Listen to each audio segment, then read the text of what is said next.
posible. Vamos a conversar con David Morales Bello sobre una serie de problemas que nos interesan a todos. Hay una serie de dudas y de interrogaciones en la opinión pública, David, sobre el alcance y la significación de las informaciones en torno al asesinato del abogado Ibarra Riverol. Hemos invitado, por supuesto, a David Morales Bello porque estamos seguros que nadie mejor que él puede poner las cosas en su sitio. En primer lugar, hay información que los directores de los medios recibieron el sábado en Miraflores, pero que por secreto sumarial o por alguna otra razón no ha sido divulgada. Sí, que no está al alcance de todos. Buenos días para todos.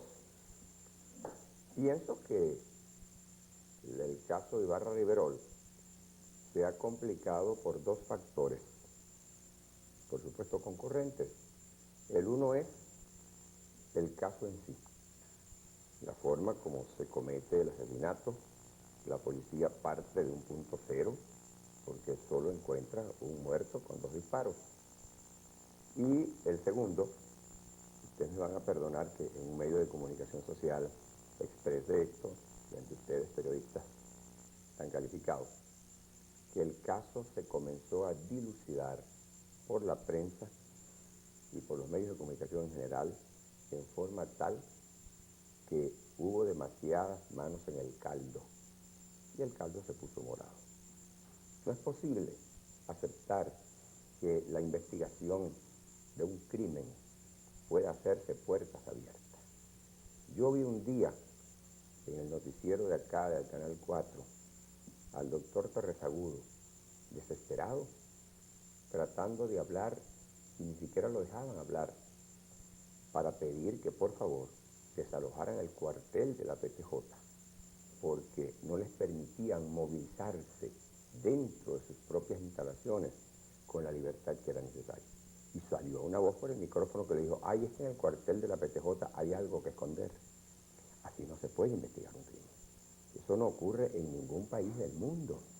Y yo sinceramente creo que a partir de este caso hay que tomar medidas muy serias. No, eso no es un propósito antidemocrático, sino un propósito muy lícito, muy democrático, en beneficio del interés colectivo. El interés colectivo tiene que ser respetado a los efectos de que se pueda disponer de toda la capacidad investigativa de la policía para acertar, pero no es posible que la policía desde el primer momento de iniciar una investigación esté recibiendo preguntas contra preguntas. Sí, ahora volvamos a lo que planteó Sofía, ¿no? El presidente de la República, en vista de esta situación tan alarmante, optó por convocar a los responsables de los medios a Miraflores el sábado y les dijo cosas que no han trascendido, evidentemente. Entonces, ¿de qué se trata? Es de información que es útil para entender el fondo del asunto, pero que no se puede publicar por secreto sumarial.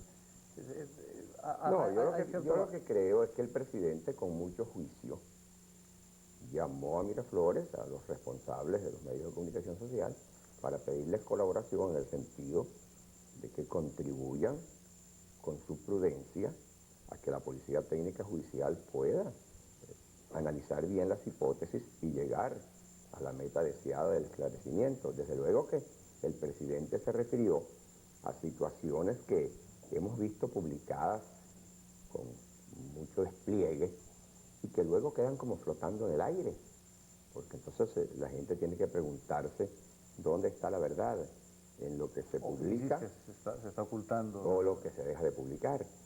Y por supuesto, yo aplaudo mucho esta intervención del presidente en un terreno tan delicado como es el de pedirle a los medios que no publiquen todo cuanto les llegue, sino que establezcan, que lo procesen, esa es la palabra exactamente. Y creo que el presidente tuvo éxito, que a partir de ese momento las cosas se han morigerado. Yo entiendo perfectamente bien que hay noticias muy atractivas que provocan desplegarlas en primera página y llamar la atención, pero hay cosas muy serias que no se pueden lanzar así, sin una comprobación, por lo menos en principio.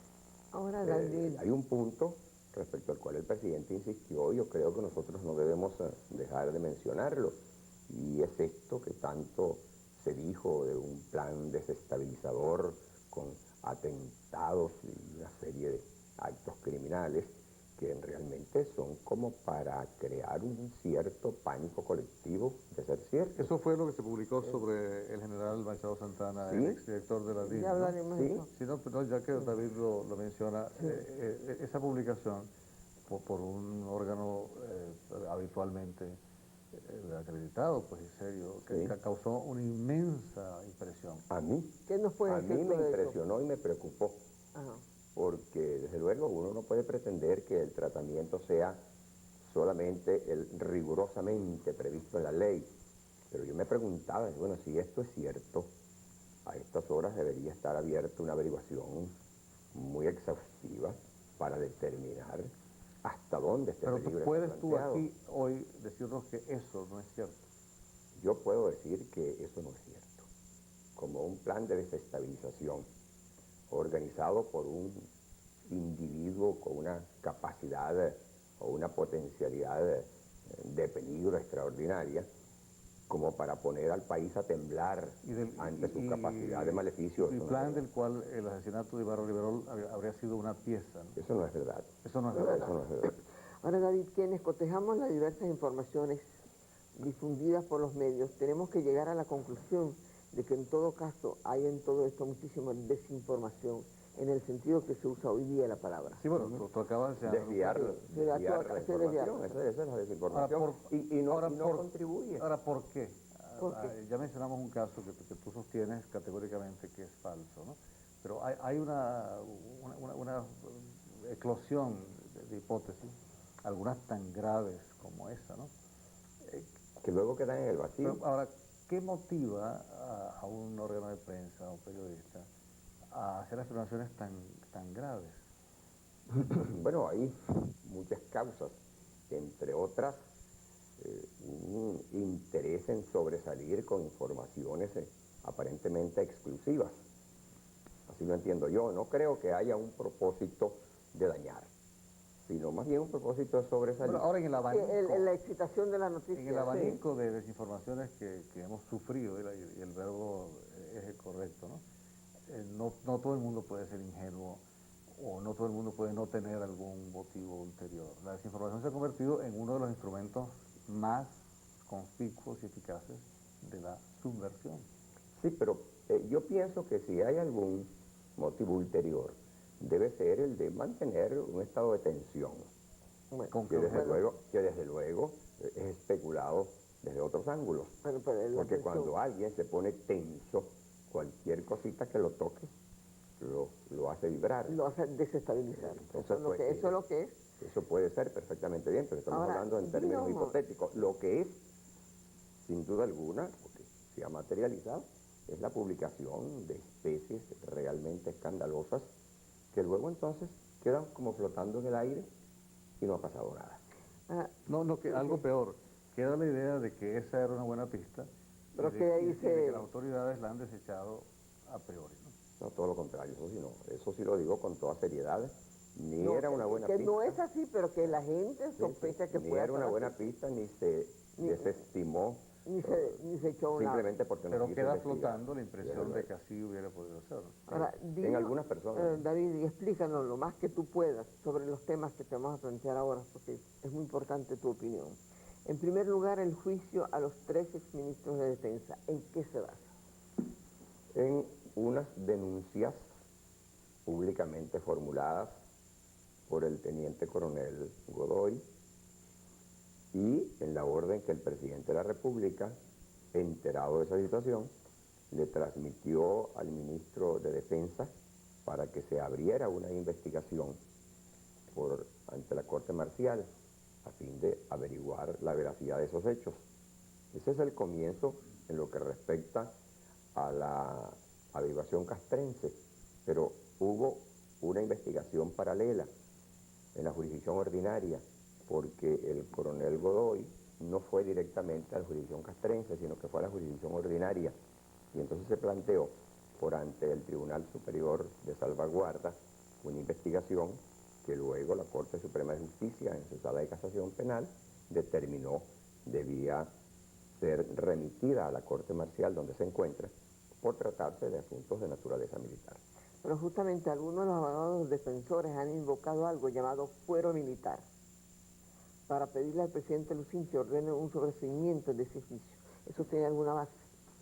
En principio tiene una base porque, de acuerdo con el Código de Justicia Militar, el presidente de la República es el más alto funcionario de la jurisdicción castrense y él tiene el recurso de ordenar el cese, pero no en el momento de iniciarse las averiguaciones, sino en el momento cuando, dictada una decisión de autodetención, al quedar firme esa autodetención, las investigaciones, el expediente correspondiente pasa al presidente de la República para que él decida si debe proseguirse o no la investigación. Ese es el momento en el cual el presidente puede ordenar el sobreseimiento. ¿Qué es la suspensión del juicio? Que es la suspensión del juicio, que el sobreseimiento equivale a sentencia absoluta. Ahora, ¿qué es esto del fuero militar? El fuero militar es la prerrogativa que tienen los militares de ser juzgados por los tribunales castrenses como sus jueces naturales. Pero de ser juzgados. De ser juzgados. Ahora, la prerrogativa, no de ser inmunes a todo juicio. La prerrogativa no es inmunidad, ni tampoco es caprichosa. Está pautada en la ley. El presidente de la República no podría en este momento, por ningún respecto, salvo que incurra en violación de la ley, y yo sé que el presidente Lucinchi no va a incurrir, ordenar la paralización de las investigaciones. Eso no podría ser, de ninguna manera.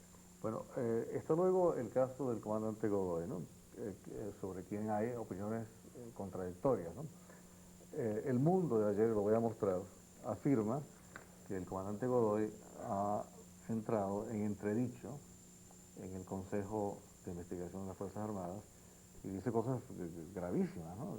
Tan graves como las que se dijeron antes contra el general Machado Santana, por actividad desestabilizadora y por conexiones con la extrema izquierda y hasta directamente con Fidel Castro.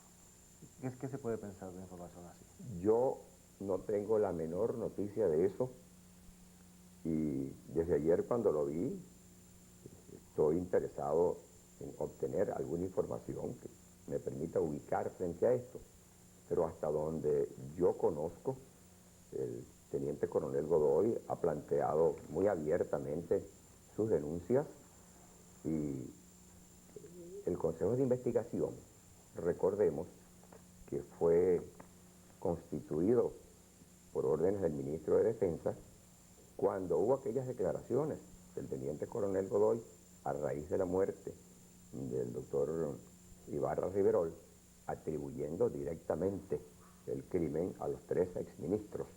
Eso realmente él, como un militar activo, no podía hacerlo. Se excedió. Se excedió evidentemente, incurrió en una falta de disciplina y a eso obedeció la designación del Consejo de Investigaciones, de modo pues que hasta donde yo puedo presumir, y por cierto conocimiento que tengo de la normativa castrense, pienso que estos consejos de investigación, como un consejo disciplinario que es, está conociendo de la conducta del teniente coronel Godoy públicamente asumida, y no que lo estén investigando en razón de conexiones de esa naturaleza.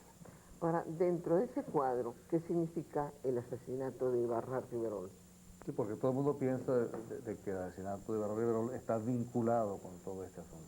Sí, y con ese complejo. De allí es que yo esté muy de acuerdo con el doctor Gonzalo Barrios, cuando recientemente dio unas declaraciones de prensa, según las cuales al Estado de Derecho le interesa sobremanera el esclarecimiento de esta situación de Ibarra Riverol, porque mientras no se esclarezca, será imposible evitar que cada cual establezca sus propios hilvanes, y un hilván es la actuación de Ibarra Riverol, no como denunciante o acusador, porque nunca lo fue, sino como abogado asistente del teniente coronel Godoy, que ha sido David, ha crecido, y tú lo has sentido mejor que nosotros, porque tú te mueves en ese ambiente de tribunales, etcétera.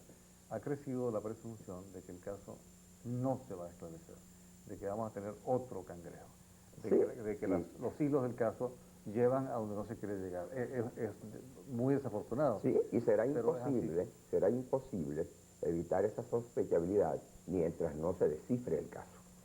Lo demás es trabajar uno en base a imposibles. mientras el caso no se esclarezca, cada cual eche a volar su imaginación Ahora, y ¿tú se qué siente con sabes? derecho a formar su No te propia pedimos hipótesis. que divulgues el secreto sumarial, pero tú, que debes tener buena información, ¿qué nos puedes decir con relación a la probabilidad de que el caso sí se esclarezca?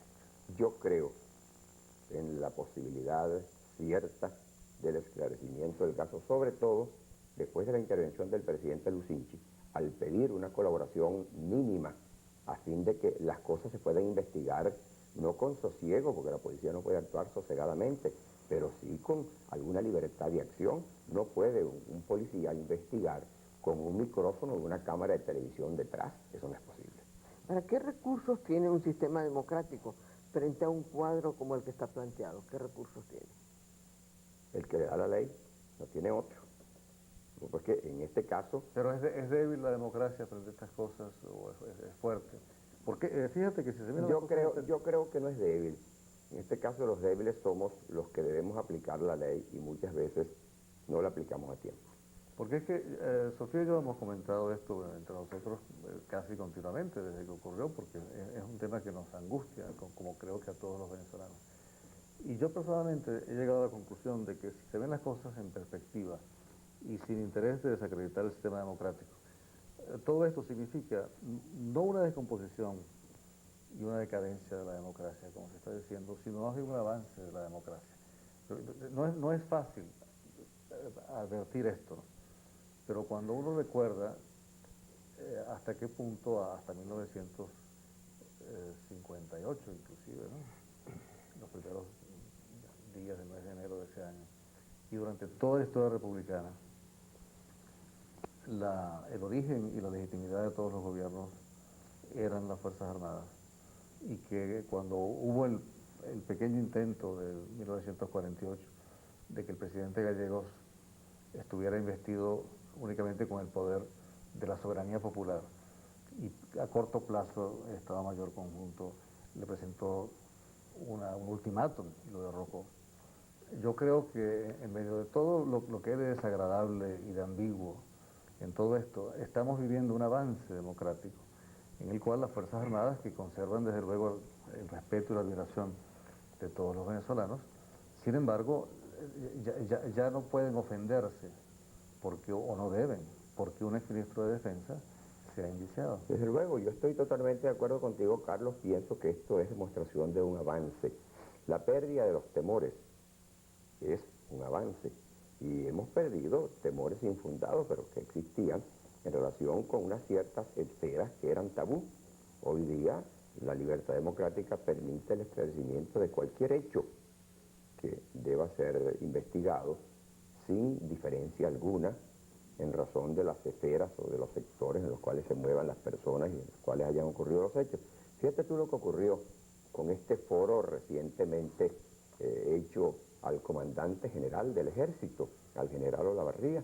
El general Olavarría presenta un cuadro según el cual él asimila para el ejército una especie de estado de agresión que él dice existir y asegura en un momento dado que el ejército no puede admitir que se lo esté llamando corrupto.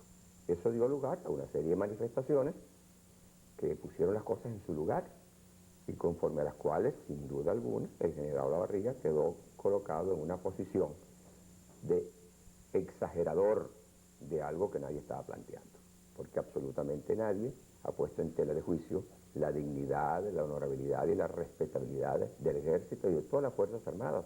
Ahora, hay que deslindar campos y de lo que se trata es de investigar unos hechos respecto a los cuales el país y dentro del país las Fuerzas Armadas tienen interés en que las cosas no queden en la penumbra, en la sospechabilidad, que se esclarezcan hasta para el buen nombre de los que pudieran estar siendo señalados de manera injusta. Entonces, esto para mí es demostración de avance, porque en otra oportunidad el comandante del ejército llega a expresarse en esa forma y comienzan los rumores, hay un golpe, el ejército se va a alzar y esto no dura más, miren cómo está hablando el jefe del ejército. No, la democracia abre los cauces, el día siguiente vinieron opiniones muy sensatas, muy respetables, casi diciéndole al general Olavarría, usted está exagerando la nota, el ejército no es objeto de agresión, nadie está invadiendo la esfera de respetabilidad de las Fuerzas Armadas y todos estamos colaborando con la finalidad de que las cosas que deben esclarecerse queden esclarecidas. Bueno, muchas gracias por esta parte del programa de David Morales Bello. El siguiente tema que vamos a tratar con el doctor David Morales Bello es apasionante, es el problema de las drogas, de los narcotraficantes. Quédense con nosotros.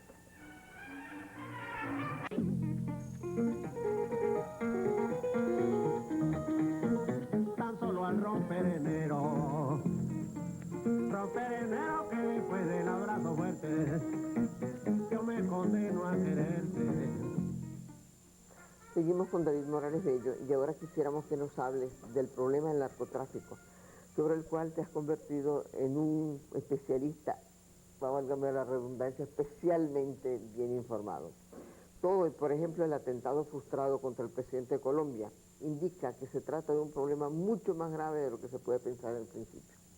Evidentemente, Sofía, yo estuve en el Liceo Militar de la Guardia Nacional el día jueves de la semana pasada y el viernes en el Colegio Universitario Cecilio Acosta, también de Los Teques, dictando conferencias al respecto. Y en ambos sitios...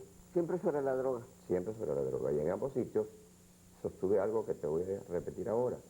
Y es que aquella tercera conflagración mundial de la cual tanto hablamos, de la cual siempre nos hemos mostrado temerosos, resulta que no está por venir, ya llegó. Se está luchando. Está en marcha, se está luchando. Y es la guerra del narcotráfico, de la droga, contra la humanidad.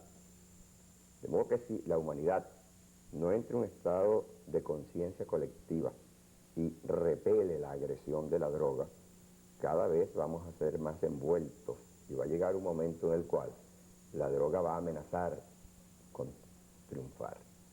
Eso es justamente lo que nosotros Eso es vemos. lo que aterra, ¿no? Eso es lo que aterra, Eso es lo que esa aterra. guerra está Fíjense perdida. Fíjense ustedes, algo que acaba de ocurrir y está ocurriendo nada menos que en los Estados Unidos y nos da la medida del peligro que se plantea. Tú acabas de decir algo cierto. La semana pasada se plantea en Colombia el atentado dinamitero contra el presidente Belisario Betancur en momentos cuando iba para Puerto Bolívar. Ponen una inmensa... 1000 kilos Sí, 1000 kilos de dinamita. de dinamita en una de las líneas del tren por donde él debía pasar para Puerto Bolívar. Pero es que eso no es solo lo que está ocurriendo. En los Estados Unidos, en Washington, en Boston, en Florida, se reconoce como cierto que hay agentes del narcotráfico colombiano en plan operacional para secuestrar a agentes federales contra el narcotráfico, porque ese narcotráfico ha ofrecido $300.000 de recompensa Por cada cabeza de esa. cada cabeza de agente federal Bueno, eso, David, antinarcótico que se secuestra. ¿Ustedes saben lo que significa eso? Lo que realmente da escalofríos, ¿no? Es el poder económico de este negocio, de este tráfico, que es inimaginable las sumas que han acumulado estos señores y que continúan acumulando. El hecho de que esas ganancias les permiten invertir en otras áreas y ir dominando la economía de los países, les permiten sobornar a funcionarios virtualmente de cualquier nivel. Y está además la cuestión, que no es idéntica, pero que también es de índole económica, de que el cultivo de la coca y la refinación de la coca se han convertido en parte imprescindible de la economía de varios países, ¿no? Sí, yo diría que en una parte bastante crecida, gradualmente, desde luego, porque en Bolivia es determinante. Fíjate tú que todo el plan de sustitución de cultivos organizado por los Estados Unidos en razón de la ayuda ofrecida para que estos países narcoproductores pudieran injertar al cultivo de la coca y de la marihuana otros cultivos. Sustituirlos, pues. Y llegar a sustituirlos en un momento dado. En Bolivia ha fracasado. No ha sido posible porque la fuerza económica de los productores de hojas de coca en Bolivia ha puesto al gobierno de Siles Suazo en situaciones críticas sucesivas. Además que la gente ignora que la coca se consume legalmente en Bolivia, que las hojas de coca se venden en los mercados, que Siles Suazo, cuando recibe visitantes, les ofrece té de coca. Es decir, que ya es una cultura. Es una cultura, sí, pero el problema no es que en Bolivia la gente mastique hojas de coca. El problema es cuando esa coca se industrializa, sobre todo en Colombia, porque se vende la hoja en inmensas cantidades con la finalidad de extraer el clorhidrato de cocaína, que es realmente la sustancia es lo que se mezcla después que es con la sustancia, la cocaína estupefaciente, la cocaína pura, la sustancia estupefaciente.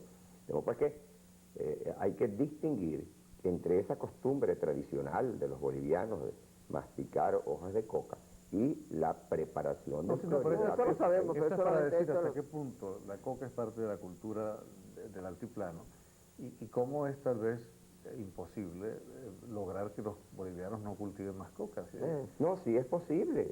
Yo creo sinceramente posible. en ese plan. Y si es la economía de ellos, la economía Sí, de pero ellos está fíjate basada- que fue un plan bien organizado con la finalidad de ir haciendo una serie de cultivos sustitutivos y de ir creando también otras fuentes de Pero ocupación y justamente de empleo. Newsweek Pero sostiene qué que esa bien, guerra se está perdiendo. Sí, yo vi el reportaje de Newsweek. Por Pero sí, cierto que me llamó un hijo mío desde Canadá para anunciarme que acababa de leerlo y que lo buscara porque le parecía muy interesante. Sí, porque él dice Efectivamente, también, David, que se puede cultivar debajo de los árboles esta coca de la selva amazónica. Sí. Y de hecho es el único cultivo lucrativo que se puede hacer ahí sin sí, deforestar. y esa es la eso. especie que están cultivando, están tratando de desarrollar en Brasil.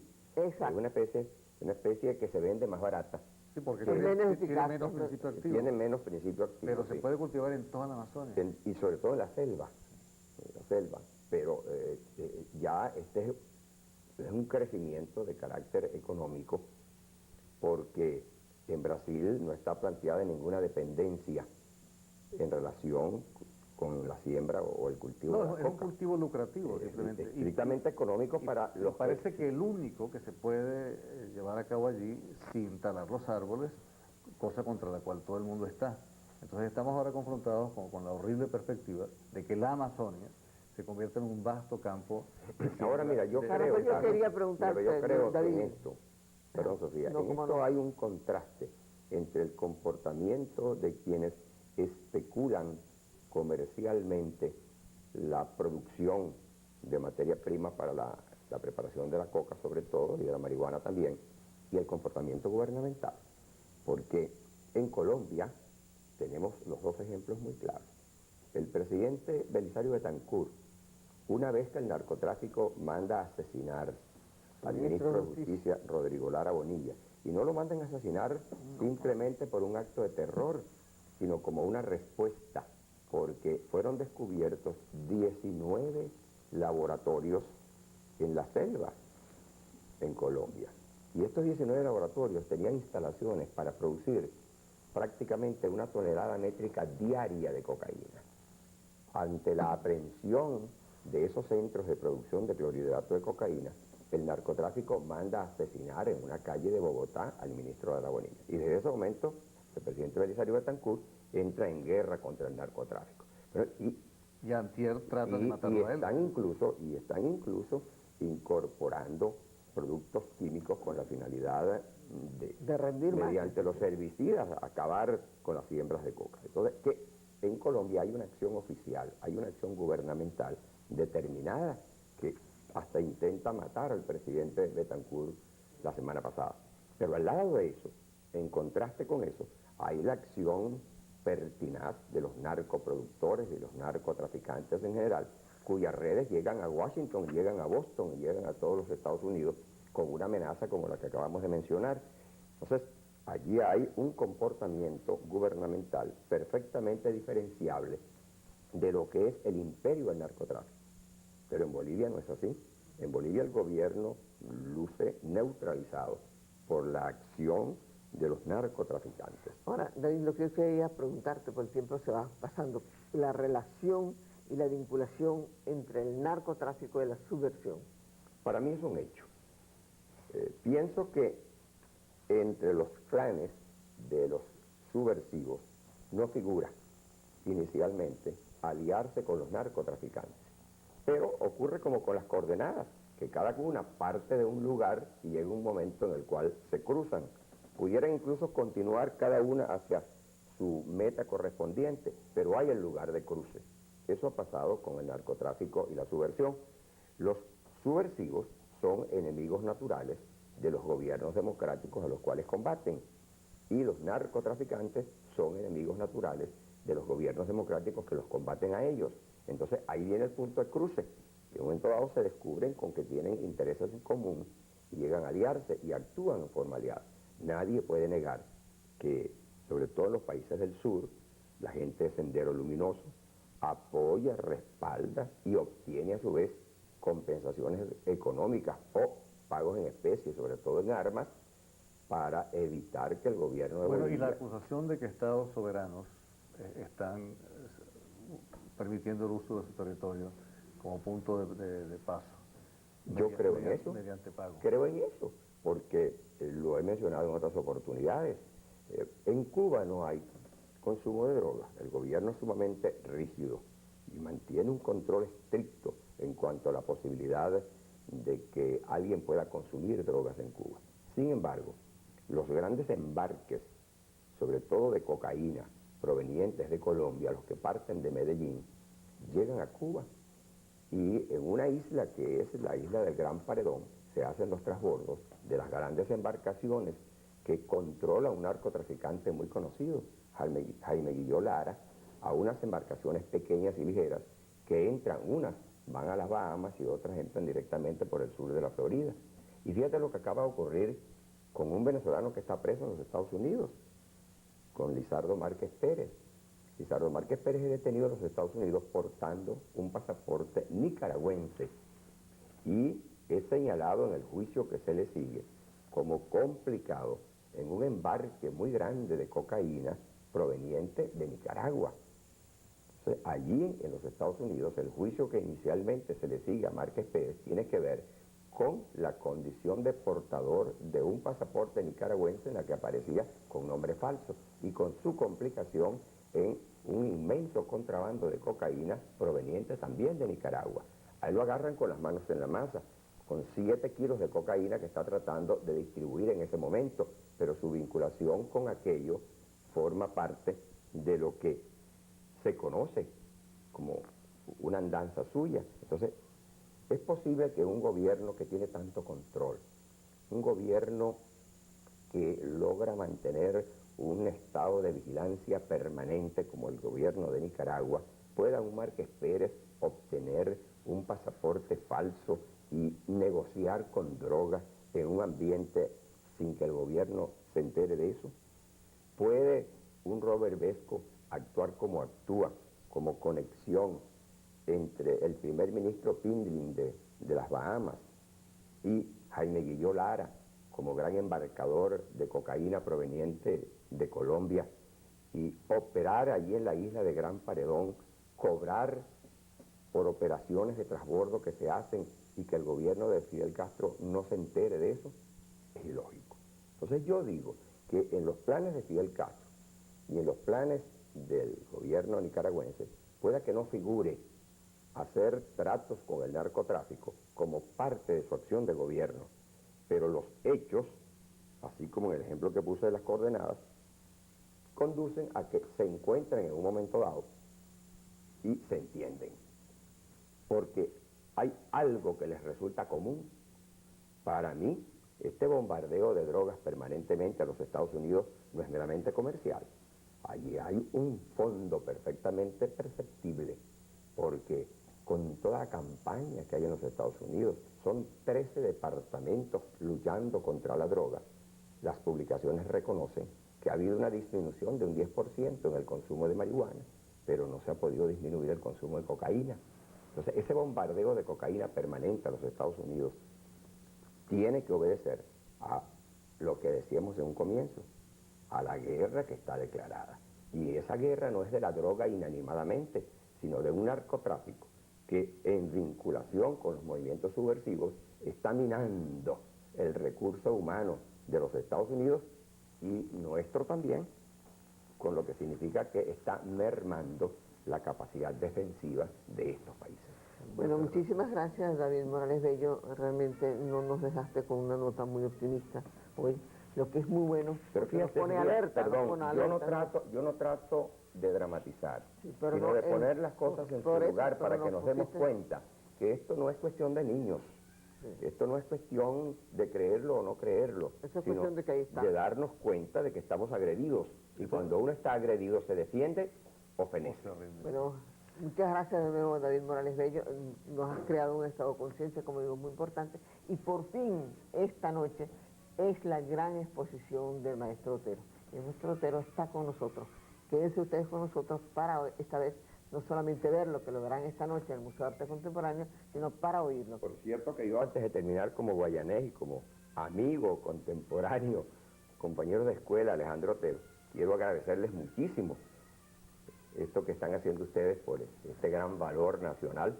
Y en este momento que estoy viendo aquí a Alejandro en el estudio, recuerdo que nosotros en tercer grado tuvimos por mucho tiempo una cara de Isabel la Católica pintada al creyón por Alejandro y todos nos reíamos porque decíamos que la había pintado con dolor de muela. Este genio que tenemos ahora y del cual nos enorgullecemos tanto los venezolanos porque realmente es un valor extraordinario. Nosotros hemos tenido en eso una gran suerte. Tenemos a un Soto, tenemos a un Alejandro Otero y tantos otros más. Bueno, ustedes allá yo los de les agradezco. Bolívar. Hoy voy para Bolívar y No estarás con nosotros por esta supuesto que noche. voy a estar en la zona del Hierro. Sí, debo estar allá ahora mismo en la mañana. Invita a toda la gente, eso no hay guerra, que vengan a ver esa exposición. Que se Es desplacen que acá. se No, allá desplacen. todo el mundo está consciente de eso, porque incluso cuando hablamos todos estos días me dijeron que estaban muy agradecidos e incluso voy a decirte lo siguiente, lo que acabo de manifestar, que lo hago pues con mucha espontaneidad, también obedece a solicitud que me hizo la gente de Bolívar de que les manifestara a ustedes nuestro agradecimiento por lo que están haciendo por y con Alejandro Otero. Bueno, ya van a ver a Alejandro